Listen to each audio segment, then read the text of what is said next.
You open your eyes, and it's the Middle Ages. And before you get excited, no, you're not a king. You're not a knight. You're not even close to noble.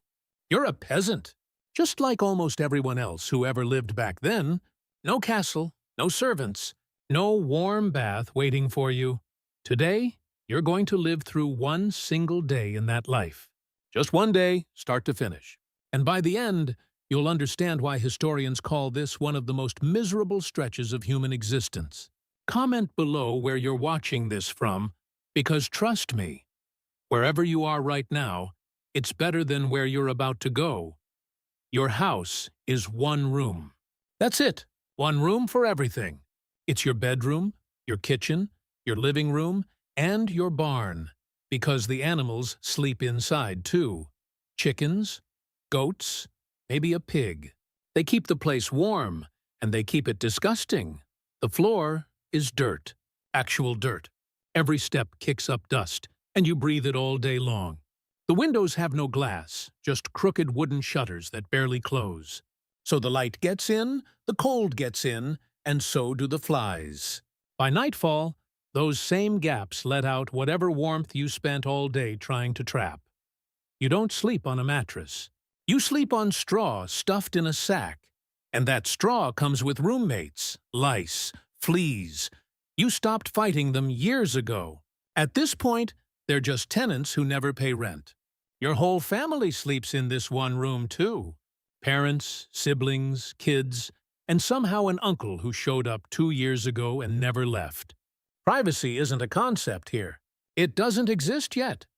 The moment you sit up, your back already aches like you slept on a pile of tools, because you basically did. You hear coughing everywhere. People here cough more than they breathe. Because most homes burn an open fire indoors, with barely a way for the smoke to escape. You've been breathing that smoke since you were a baby. And so has everyone else in this room. Everyone smells. Not a little, a lot. Wet dog, sweat, sour milk, and burned wood. All mixed into one smell that never really goes away. And this is before the workday has even started. Your stomach is already complaining, so you head to breakfast.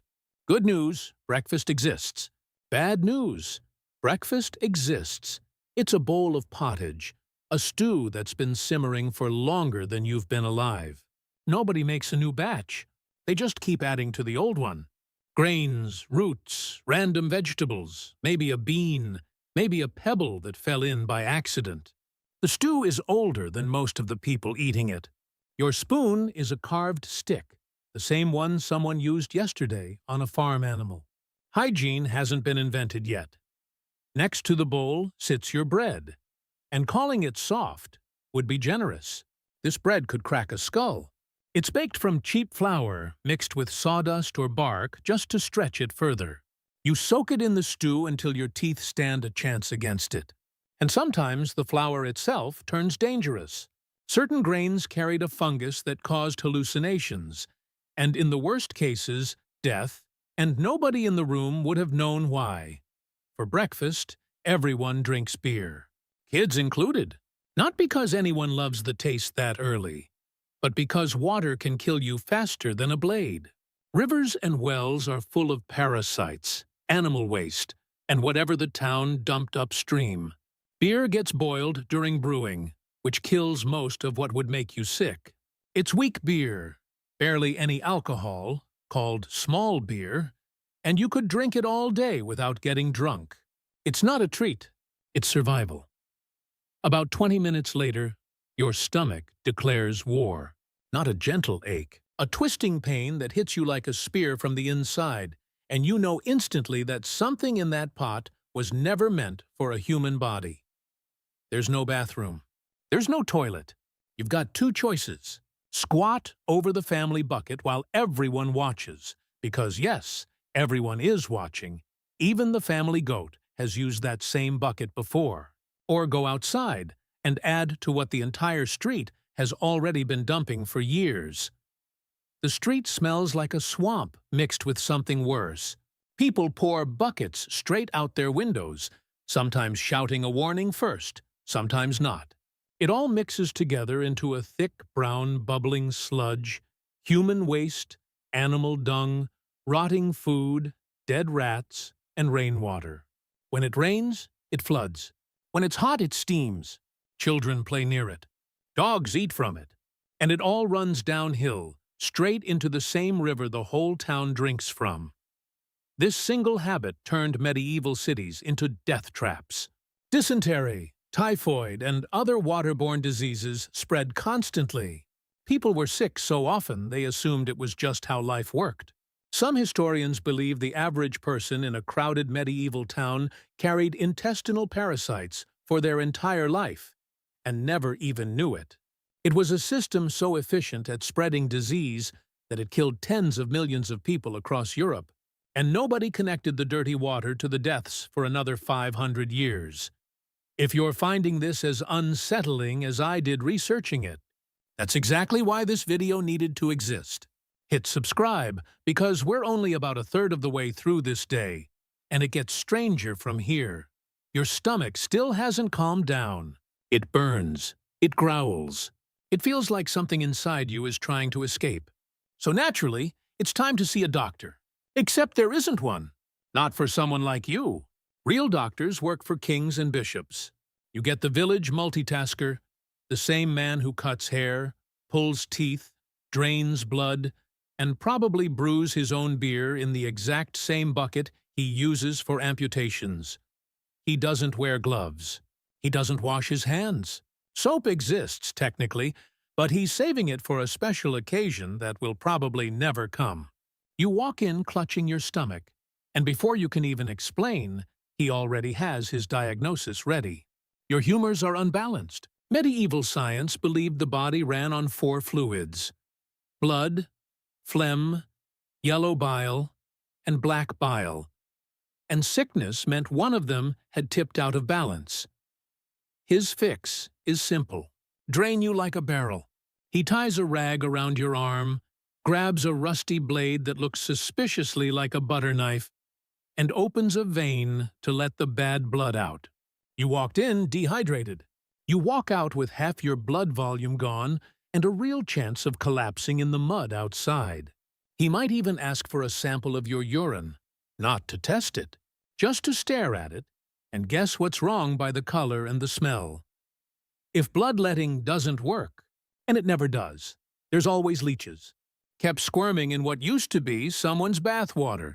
He slaps a few onto your skin and waits for them to finish. Still not cured? There's one last option: prayer. Because clearly, if cutting, bleeding, and leeches haven't fixed you, you must have upset someone above. And if prayer doesn't fix you fast enough, someone in the village starts whispering a different word. Witch. That word is not a joke here. It's a death sentence. Most accused were women, but nobody was fully safe. Knowing too much about herbs, acting a little too confident. One bad harvest, one dead cow, one neighbor who simply doesn't like you. Any of it is enough to start the rumor. And once it starts, nobody looks for proof. They look for someone to blame. You're dragged to the town square and asked if you're a witch, and there's no answer that saves you. Say no, and they'll say that's exactly what a witch would say. Say yes, and you've just signed your own execution. The tests are worse than the accusation itself. One method ties you up and throws you into a river. Sink, and you're innocent, but you've drowned. Float, and you're guilty, so they kill you anyway. It was called trial by ordeal, built on the idea that God himself would decide who lived. Logic never really entered the picture, and neither did mercy. Somehow, you survive the day. The sun goes down, and there's no relief waiting for you. No lamp switch, just a single candle if your family can spare the wax, or firelight that fills the room with more smoke on top of the smoke already there.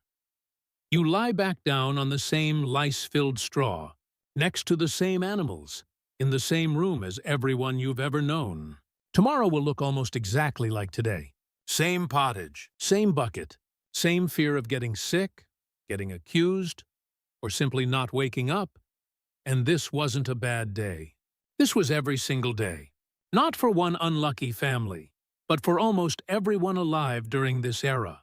For generation after generation, stretching on for centuries, 24 hours haven't even passed, and life has already tried to break you more than once. And this wasn't rare. This was normal. Your ancestors lived like this for years, for decades, and somehow survived long enough for you to exist at all. So ask yourself this: how many comforts do you take for granted today that someone, somewhere, once nearly died just trying to survive without? Clean water, a private bathroom, a doctor who washes his hands. So the next time you turn on a clean tap, take real medicine, or just use an actual bathroom, remember what it took to get here. Say thank you to medieval grandpa. Every comfort you have was built on a life he had to endure. If this opened your eyes to how brutal ordinary life once was, subscribe for more, because history's darkest everyday stories are exactly what this channel is here to tell.